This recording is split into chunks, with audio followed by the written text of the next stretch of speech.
Bafana that will, of course, be taking on Canada in a do-or-die match as they look to continue making history out at the 2026 FIFA World Cup. Joining me in studio to unpack what the expectations are here tonight. I'm joined by a man that has lifted titles, a man that knows every single detail that goes into that tactical battle. It is a coach, Mangoba Mngiti. Alongside him is a lady that, of course, played football back in her day, but has shifted to the other side, including football analysis. It is the maestro in Kinelwe Matibela. And finally, last but certainly not least, South African football icon whose legacy speaks for himself. It's the Dr. Khumalo. Let me start with you, Coach Mangoba. We speak about that tactical battle that we're going to be looking forward to tonight.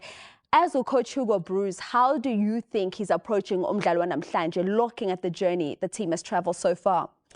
First, good evening, Vi. Good evening, Maestro, and good evening, Doc. Good evening, Coach.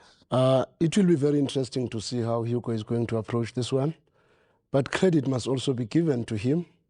The game against Czechia and the game against South Korea, he came out the way all South Africans expected him, with a lot of offensive players, Apolis, Rele, and Maseko. And the last match against South Korea, he came again with Apolis, Rele, and Maseko, with two central midfielders instead of three, with two centre-backs instead of three. And it looked good. It's what defined the South African context of how football is played. And I was very impressed with his work. Let's move on now to a football mind with a keen eye on the small details. Every single time we listen to you analyze football, Kinelwe, that's what sticks out. And this modern football age, when you look at tonight's clash, a do or die, with two nations that are both looking to continue making history, because none of them have ever been in the knockouts. Good evening, Vi. Good evening, Coach. Good evening, Doc. I think, Vi, for me, it's going to be a very interesting one. Both teams qualifying for the first time, out of the group stages. But I think it's going to be a very interesting one, looking at the high pressing of Canada versus the solid defense of Bafana. But I think it's also going to go back to the coach and how he structures his team tonight. But it's going to be a very interesting one because it's going to a battle, in both transitional moments.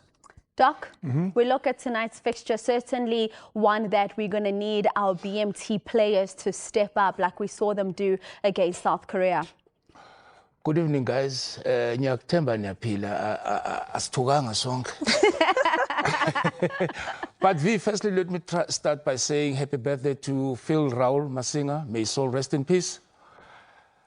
This one, boy, is for you, and I hope the boys won't disappoint because we all know that he scored that vital goal in 1998 that took us to France. And here the boys are playing a crucial game against Canada. And I would like to believe, yes, we might be single out individual within the Bafana team, but it should be collective. So the principles of play should apply accordingly. And we should be wary because now we're playing a different type of a team compared to what we played against. But then probably it might take me back to the Morocco game. I mean, to the Mexico game. So it will depend how he applies himself.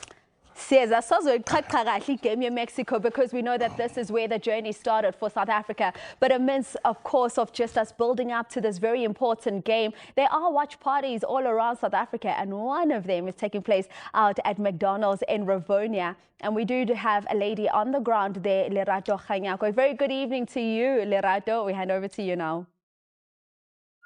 It is game day, and of course, we will host the biggest watch party because that's what we do best. Bafana is going down up against the co-host Canada, and let me tell you, the mood here is absolutely amazing. You can tell people are excited, some already celebrating, saying this is going to be a really, really easy win. My name is Lerato Khanyako, of course, the host with the most, and I'm not doing this alone this evening. I've got Linda, my co-host, my captain. My captain, we are out here on a Sunday in the evening. Look, it's exciting times. What a time to be alive for South Africans. I think for the first time in a long time, we can even predict the squad and get it about 90% right. Yeah. Only big nations you can predict their squad. And with us now, I can easily tell you that Ronwen will be in goals, Mudau, Mudiba, fullbacks, Okon and Mbogazi, probably Yaya, Mukwena, Ombata, Apollos on the left, Masego on the right, Mahop up front. Already, that tells you that we have now been accustomed to great performances under the leadership of Coach Hugo Bruce. So, yes, man, it's exciting times. We can't wait for the match to begin. Friend, still on Coach Hugo. Do you think he's going to, during the week, in fact, we asked, the viewers if they think Coach Hugo should keep the strategy from the last win, or since Mukwena is coming back, should he put Mukwena on? Look, personally for me, bring back Mukwena in the squad. I think we need his heart, his grit, and just how hard he works in that midfield. I think a player like him was obviously missed in the last game, but having him back, I think will be a huge boost for Bafana. So for Coach Hugo, and I know he listens to South Africans, he'll probably be seeing this interview, and should bring back Mukwena into the starting lineup in today's match. Which players should we keep our eyes on tonight? I think most definitely the pairing of Okon and Mbogazi is going to be key alongside Ronwen Williams, the skipper of the team. But again, I think Mahopa played exceptionally well in the last game, winning 7 aerial duels. The first, in a World Cup, that was a high stats for him. And wing play. And again, I think I would love to see a player like Urile being given an opportunity. I think he played well in the last game. One for the future. I think he's a generational talent. So hopefully we also get to see him tonight. Friend, just a quick one. Do you think it's going to be an easy win? No, we're not really rating Canada at this particular moment, but, at some point we were also not rated. Could this be a comeback for Canada? No ways. I don't see Canada coming back.